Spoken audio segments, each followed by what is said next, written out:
नमस्कार, स्वागत आहे तुमचं आपल्या न्यूज अपडेट या यूट्यूब चॅनलमध्ये। संजय गांधी व दिव्यांग योजनेसाठी 6,000 पेन्शन वाढीसाठी हिवाळी अधिवेशनामध्ये काशीनाथ दाते यांनी मागणी केलेली आहे। तर काय मागणी केलेली आहे ही संपूर्ण माहिती बघणार आहोत। आपल्या मार्फत शासनाचं लक्ष वेधू इच्छितो। महाराष्ट्रामध्ये दिव्यांगांची आंदोलन, कालही नागपूरमध्ये दिव्यांगांचं आंदोलन त्यांच्या मागण्यांसाठी या ठिकाणी झालं आणि महाराष्ट्राच्या इतर जिल्ह्यांमध्ये देखील दिव्यांगांचे आंदोलन फार मोठ्या प्रमाणावर होत आहेत। माझ्या अहिल्यानगर जिल्ह्यातील आणि विशेषतः माझ्या पारनेरनगर मतदारसंघात देखील गेली 4 महिन्यापासून त्यांच्या खात्यावर वर्ग झालेला नाही। राज्यातील संजय गांधी निराधार योजनेच्या अंतर्गत या दिव्यांगांना खरं म्हणजे 1,500 रुपये आपण अनुदान देतो। आज महागाईच्या काळामध्ये निश्चितपणे या दिव्यांग बांधवांचा 1,500 रुपयामध्ये उदरनिर्वाह निश्चितपणे होत नाही।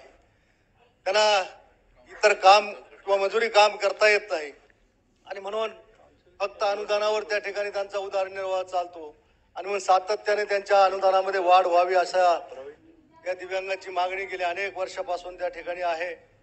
आपल्या शेजारच्या राज्यामध्ये आंध्र प्रदेशमध्ये या ठिकाणी दिव्यांगांना 3,000 रुपये अनुदान दिलं जात आहे आणि आता नव्यानं पुन्हा त्याच्यामध्ये 3,000ची भर टाकून त्या ठिकाणी 6,000 रुपये अनुदान दिलं जाणार आहे अशी माझी माहिती आहे। आणि म्हणून आपल्या देखील मी शासनाला आपल्या मार्फत विनंती करतो की दिव्यांगांच्या अनुदानामध्ये अजूनही आपल्या या 1,500च्या ऐवजी 1,500ची वाढ करून आणखी 3,000 हे त्यांच्या मानधनामध्ये वाढ करणं गरजेचं आहे। त्यांना ते 3,000 रुपयांना अनुदान मिळावं अशी त्या दिव्यांगांची मागणी आहे।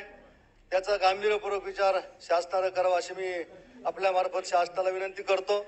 त्याचप्रमाणे दिव्यांगाच्या अनुदानाबरोबरच संजय गांधी निराधार योजनेच्या अंतर्गत ज्या काय असतील, मग श्रावणबाळ योजना असेल, विधवा परित्यक्तांचं अनुदान असेल, गेली 4 महिन्यापासून या हे सगळं अनुदान आज रखडलेलं आहे। कुठल्याही लाभार्थ्याला या अनुदानाचा लाभ मिळाला नाही आणि सातत्यानं हे लाभार्थी हे आमच्याकडे चक्रा मारतायत, आम्हाला अनुदान मिळालं पाहिजे अशा पद्धतीची मागणी करतायत।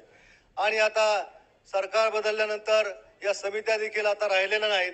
संजय गांधी निराधार समित्या ह्या बरखास्त झालेल्या आहेत आणि म्हणून नव्यानं समित्या होईपर्यंत त्या ठिकाणी या संजय गांधी निराधार योजनेच्या जे काही प्रकरण पेंडिंग आहेत त्याच्यासाठी देखील कुठला तरी मार्ग काढून त्या कमिट्यांच्या बैठका झाल्या पाहिजेत आणि उर्वरित जी मागणी आहे त्या मागणी करणाऱ्या लाभार्थ्यांचा देखील लाभ त्या ठिकाणी मंजूर केला पाहिजे।